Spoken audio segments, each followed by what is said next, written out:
Shannon. Me and Connor will be on the negative side on the minimum wage debate. We argue that the minimum wage should stay at its current level, $7.25. My opponents have argued that the current minimum wage is not sustainable because it is provided many unfortunate people with a poor lifestyle, also the poverty levels, and that it is not a livable salary. Second, they also mentioned that families have little to sustain themselves with the minimum wage. They also mentioned that the big impact to the economy, how it's going to boost all this consumer spending, and how it's a great benefit to business. Well, first off, it's not supposed to be a livable salary wage because the majority of people actually making minimum wage are women and teens. According to an article by Hubuch, minimum wage hike popular, but is it effective? A quote from there was, so who are the minimum wage workers? Most work in food service, but there are also low-wage workers in agriculture, healthcare, transportation, manufacturing, and even public safety occupations. More than half are women, and a quarter are teenagers. Almost 3/4 are part-time workers, though they could be working in more than one job. So it's not going to be a livable salary because these people aren't even living on their own. Most teens these days, they're still moving back home with their parents, and it's not families, that's where they say they are. Also, 26% are actually working minimum wage, supposedly. From that same article, the vast majority of those at the forum estimated the percentage of minimum wage workers earning that current wage is 16 to 20%, but in reality, the figure is actually 2.6%. So 2.6%, that's like in a nation of over, 7 billion now? How many babies are being born today? So in Wisconsin, they surveyed Wisconsin, and there were actually about 91,000 hourly workers making $7.25 or less, about 3% of the total workforce.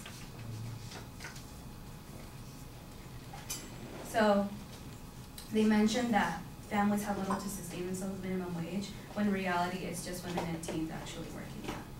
They also mentioned that it's gonna, increasing minimum wage would boost the economy by providing it with consumer spending.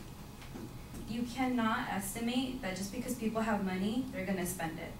Some people like to invest in something, some people just like putting it towards their savings.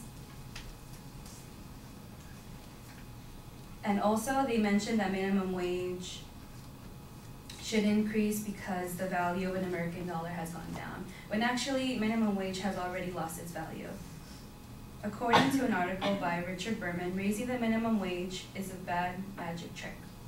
Apparently, America's employees were better off in 1968 than they are today.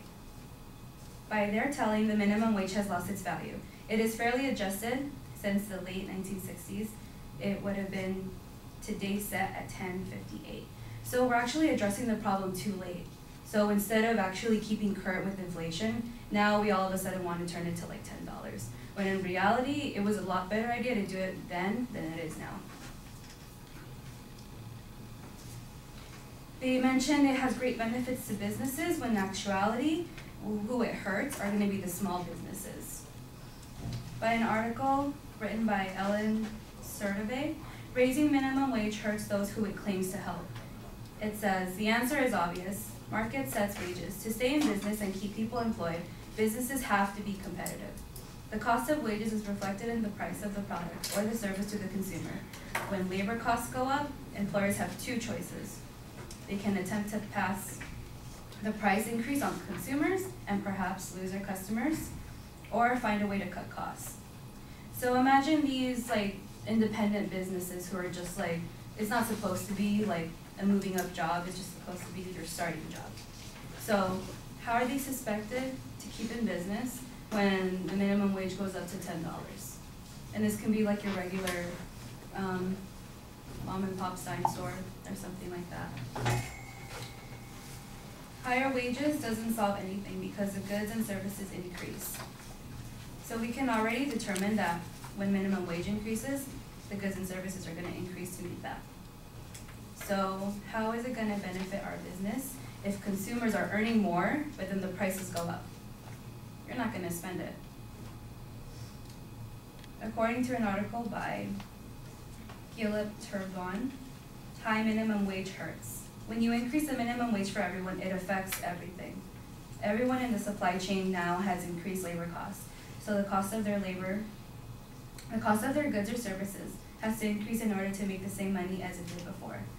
So the minimum wage goes up, then your wage goes up. The tax you pay goes up on your increased income. The cost of your goods you are purchasing also goes up. Then you have to pay for more HST on the higher new cost of your items you're now purchasing. The net result is the person making the minimum wage has less spending power than they did before. So less spending power doesn't seem like it's going to be much to consumers boosting our economy with their spending. Thank you.